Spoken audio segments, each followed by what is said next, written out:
analisis ini di sini kita tidak hanya memperhitungkan jarak, tetapi kita bisa mengukur pola spasial. Apakah sebuah distribusi titik di dalam suatu wilayah itu bersifat mengelompok, tersebar, atau bahkan random. Jadi kita bisa mengetahui pola sebaran spasial dari titik tersebut. Kemudian buffer ini juga sama seperti di ArcGIS tadi. Kalau di Google Earth Engine ya, mungkin kita bisa menggunakan fungsi geometry distance dan proximity berbasis citra, di mana ini juga pada dasarnya eh, sama untuk menghitung jarak antar objek geometris di dalam citra itu. Kalau yang proximity berbasis citra, mungkin dia lebih kepada eh, jarak dalam setiap pixelnya ya, jadi dia menghitung pixelnya itu sendiri. Kemudian untuk extension di ArcGIS ini juga terdapat beberapa fungsi ya dalam network analysis, misalnya closest facility ini dia seperti yang ada di gambar paling bawah yang sebelah kiri itu merupakan contoh hasil analisis closest facility di mana oh yang sebelah kanan maksudnya di mana dia bisa menghitung jarak fasilitas dengan jarak terdekat dari sebuah titik. Tetapi di sini bedanya dengan tadi seperti distance matrix, kemudian near itu dia bedanya. Kalau di network analysis dia mempertimbangkan data jaringan jalan ya. Jadi dia memerlukan data jaringan jalan yang kemudian dia menghitung jaraknya itu berdasarkan jaringan jalan tersebut. Jadi ini bisa lebih realistis ya, sesuai dengan kenyataan. Karena kalau kita ingin bepergian pindah dari satu titik ke titik lain, kita akan melewati jalan. Nah, di sini merupakan ya, analisis yang lebih mendekati realita karena dia mempertimbangkan kondisi jalan itu sendiri. Kemudian yang service area, seperti yang di sebelah kirinya itu, jadi dia bisa eh, menggambarkan cakupan area layanan dari sebuah fasilitas. Misalnya titik-titik yang ada di dalam gambar tersebut adalah rumah sakit misalnya. Nah, dia bisa memetakan wilayah mana saja yang masih termasuk ke dalam area layanan dari setiap titik rumah sakit tersebut. Di mana untuk pengaturan areanya ini kita bisa sesuaikan dengan impedansi jarak atau waktu ya. Misalkan kita ingin mengetahui area wilayah mana saja yang masih bisa masih menjadi cakupan di suatu titik itu yang dia masih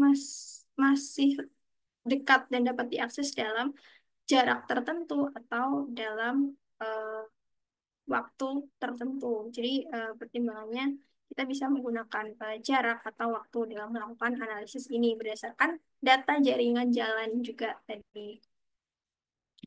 Nah, kemudian analisis yang umumnya digunakan yang kedua di sini ada heat map analysis ya, di mana di sini terdapat dua metode yang paling sering digunakan. Yang pertama point density. Di point density ini kita dapat menghitung berapa banyak titik yang berada dalam sebuah grid. Jadi kita membagi area studi kita itu ke dalam sel-sel berbentuk grid, kemudian kita menghitung titik yang jatuh ke dalam masing-masing sel ini. Di mana output dari analisis ini adalah sebuah peta raster yang menunjukkan seberapa banyak titik yang ada di dalam setiap grid itu. Di sini, sel dengan warna yang lebih gelap biasanya menunjukkan jumlah titik yang lebih banyak, sedangkan warna yang lebih terang menunjukkan jumlah titik yang lebih sedikit.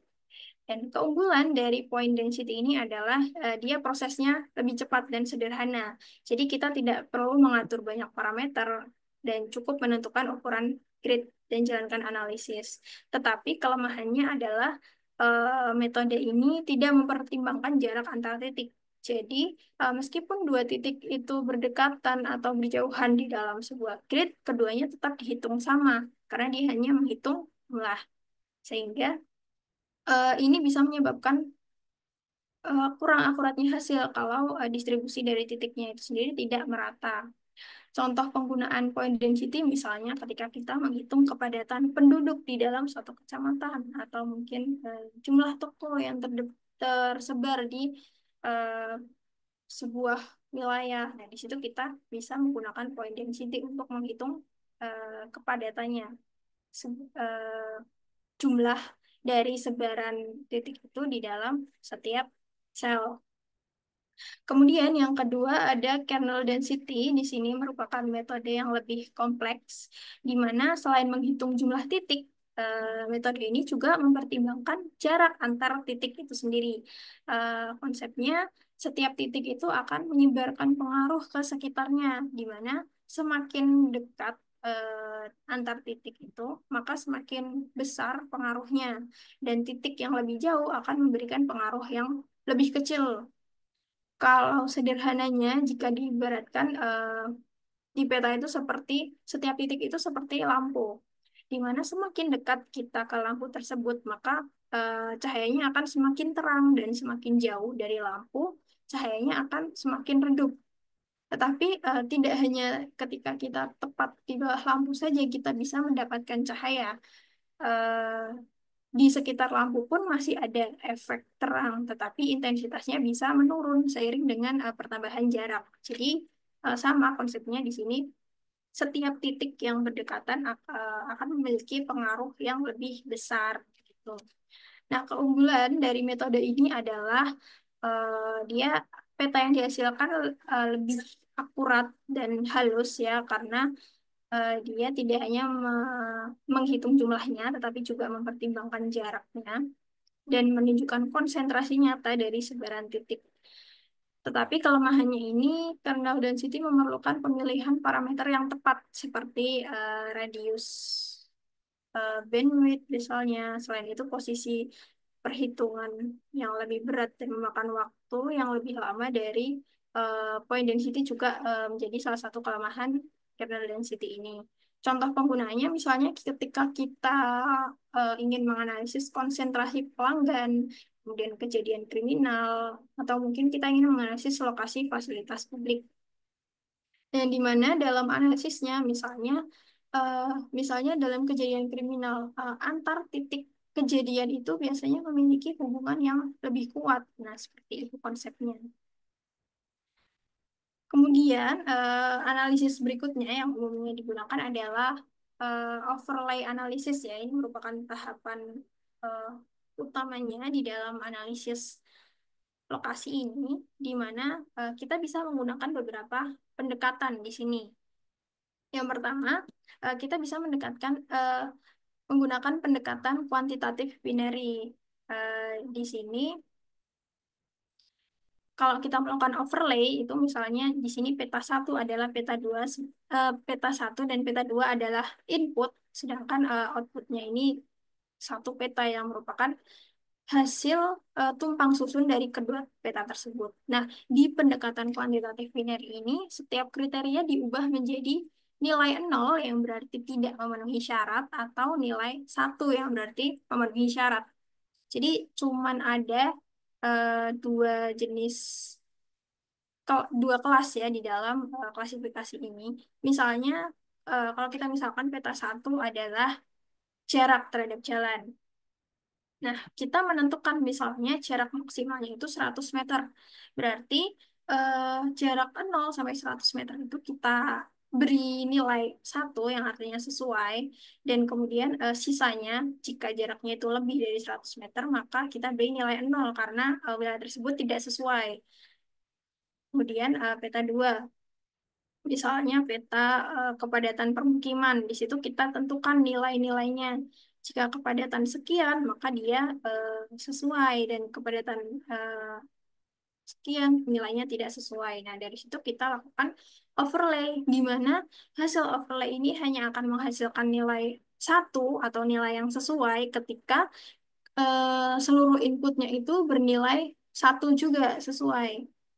Jadi kalau bisa kita lihat di dalam gambar ini, misalnya di bagian kiri atas di sini di peta satu nilainya satu. Kemudian di peta 2 di sini nilainya satu juga. Berarti dia hasilnya akan eh, bernilai satu karena kedua kriterianya ini sesuai.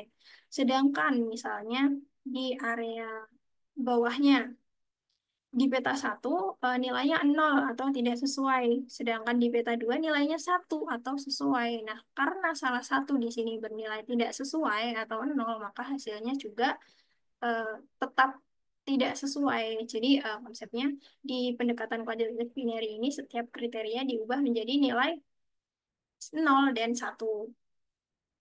Kemudian yang kedua, pendekatan kuantitatif berjenjang. Di sini setiap kriteria diberi nilai bertingkat.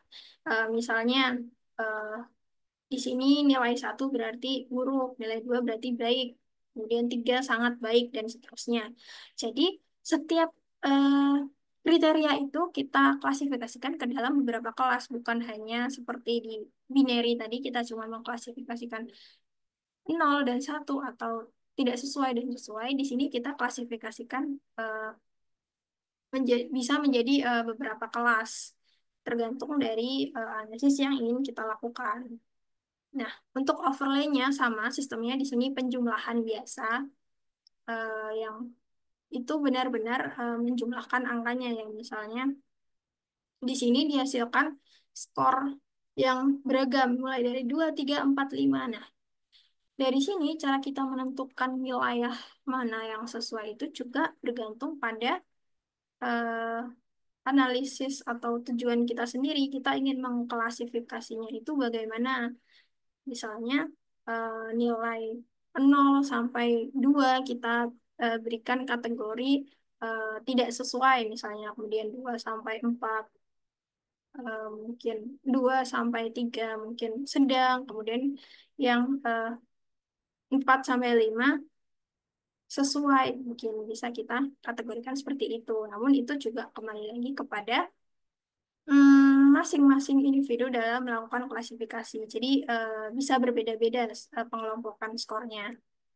Nah, kemudian di pendekatan yang ketiga di sini ada pendekatan kuantitatif berjenjang tertimbang, di mana sebenarnya hampir sama dengan pendekatan kuantitatif berjenjang, cuman di sini setiap kriteria atau setiap layer peta itu diberikan bobot yang berbeda sesuai dengan besar pengaruhnya terhadap hasil nantinya. Misalkan di sini peta satu dia memiliki bobot 2 dan peta 2 memiliki bobot 3 karena dia mungkin lebih em, diprioritaskan sebagai pertimbangan ya mungkin. Nah, dalam perhitungannya setiap nilai yang ada di dalam peta satu ini yang ada di dalam poligon ini dikalikan dengan bobot terlebih dahulu baru dijumlahkan sehingga di sini mungkin nilainya lebih bervariasi dan bisa saja berbeda dengan ketika kita menggunakan kuantitatif berjenjang.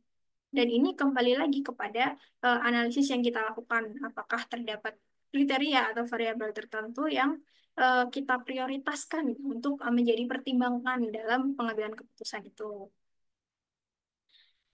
Nah, dari setelah kita membahas mengenai analisis yang bisa dilakukan, metode analisis yang bisa dilakukan di sini terdapat beberapa sumber data open source ya yang bisa kita gunakan untuk melakukan analisis spasial sendiri.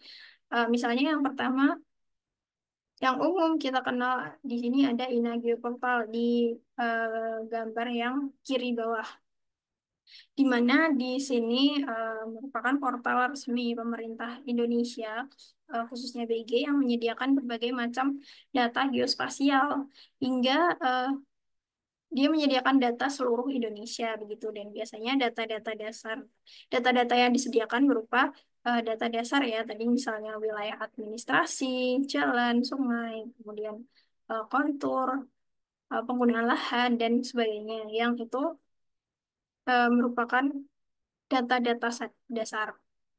Nah, dari Inageo Portal ini salah satu keunggulannya adalah dia datanya resmi dan terstandar. Jadi eh, ini cocok kalau kita ingin melakukan hasil analisis yang bisa dipertanggungjawabkan, misal untuk kebutuhan riset atau rekomendasi kebijakan. Kemudian yang kedua di sini ada OpenStreetMap yang bisa kita manfaatkan seperti dua gambar di atas. Nah, di OpenStreetMap ini merupakan proyek kolaborasi dunia ya untuk membuat peta yang